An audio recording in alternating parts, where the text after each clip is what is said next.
அனைவருக்கும் வணக்கம். என் லைஃப்பில் இந்த மாதிரி ஒரு பெயின்ஃபுல்லான ஒரு சுச்சுவேஷனை நான் ஃபேஸ் பண்ணதே கிடையாது. மனசு முழுக்க வலி வலி மட்டும்தான்.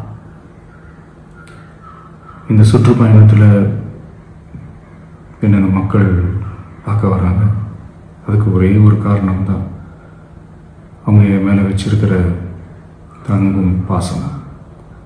அந்த அன்புக்கும் பாசத்துக்கும் நான் எப்பவும் கடமைப்பட்டிருக்கிறேன். அதனால தான் இந்த சுற்றுப்பயணத்தில் மற்ற எல்லா விஷயங்களையும் தாண்டி மக்களுடைய சேஃப்டி, அதில் எந்த காம்ப்ரமைஸும் பண்ணிடக்கூடாதுன்றதுக்காக தான் அது என் மனசில் ரொம்ப ஆழமாக இருக்கும் அந்த எண்ணம். அதனால தான் இந்த அரசியல் காரணங்கள் எல்லாத்தையும் தவிர்த்துட்டு ஒதுக்கி வச்சுட்டு மக்களோட சேஃப்டி மட்டும் மைண்டில் வச்சுக்கிட்டு அதுக்கான இடங்களை சூஸ் பண்ணுறது, அதுக்கான இடங்களை பார்த்து பெர்மிஷன் கேட்குறது, போலீஸ் டிபார்ட்மெண்ட்டில் அதை ரிக்வெஸ்ட் பண்ணி கேட்போம். ஆனால் நடக்கக்கூடாதது நடந்துருச்சு. ஆனால் மனுஷன் தானே, அந்த நேரத்தில் அத்தனை பேர் பாதிக்கப்பட்டு இருக்கும்போது எப்படி அந்த ஊரை விட்டுட்டு என்னால் கிளம்பி வர முடியும்? நான் திரும்ப அங்கே போகணும்னு இருந்துச்சுன்னா அது ஒரு காரணம் காட்டி அங்கே வேறு சில பதட்டமான சுச்சுவேஷன்ஸ், வேறு சில அசம்பாவிதங்கள் அந்த மாதிரி எதுவும் நடந்துடக்கூடாதுன்றதுக்காக தான் நாங்கள் அவாய்ட் பண்ணோம். இந்த நேரத்தில் சொந்தங்களை இழந்து தவிக்கிற அத்தனை குடும்பங்களுக்கும் என்னுடைய ஆழ்ந்த இரங்கலை தெரிவிச்சுக்கிறேன். எனக்கு தெரியும், என்ன சொன்னாலும் இது ஈடையாகாதுன்னு எனக்கு தெரியும். ஹாஸ்பிட்டலில் ட்ரீட் பண்ணிகிட்ருக்கிற எல்லாருமே சீக்கிரமாக க்யூர் ஆகி வரணுன்றதை இந்த நேரத்தில் நான் வேண்டிக்கிறேன்.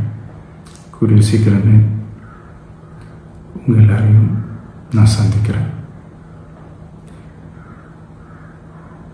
இந்த நேரத்தில் எங்களுடைய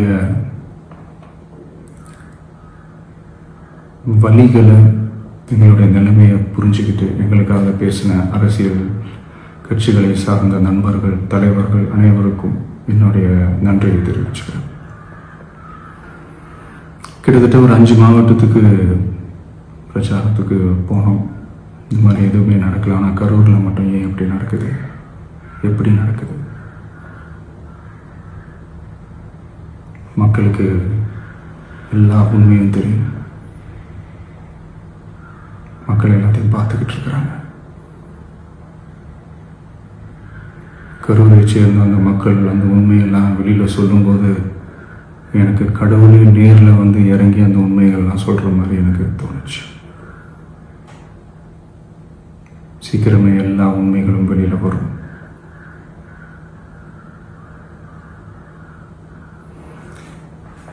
எங்களுக்கு தரப்பட்ட இடத்துல நாங்கள் போய் அந்த ஸ்பாட்டில் நின்று நாங்கள் பேசிட்டோம். அதை தாண்டி எந்த தவறும் எங்கள் சைடில் நாங்கள் எதுவுமே செய்யலை. பட் இருந்தாலும் எங்கள் கட்சியை சேர்ந்த நிர்வாகிகள், தோழர்கள் மேலே எஃப்ஐஆர், அது மட்டும் இல்லை சோஷியல் மீடியாவை சேர்ந்த நண்பர்கள், தோழர்கள் அவங்க மேலே எஃப்ஐஆர்லாம் போட்டு இப்போ பிடிச்சிக்கிட்டு இருக்கிறாங்க.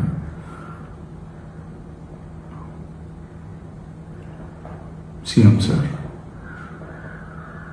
உங்களுக்கு ஏதாவது இந்த பழி வாங்கணும் அப்படின்ற எண்ணம் ஏதாவது இருந்துச்சுன்னா என்ன வேணாலும் பண்ணுங்க.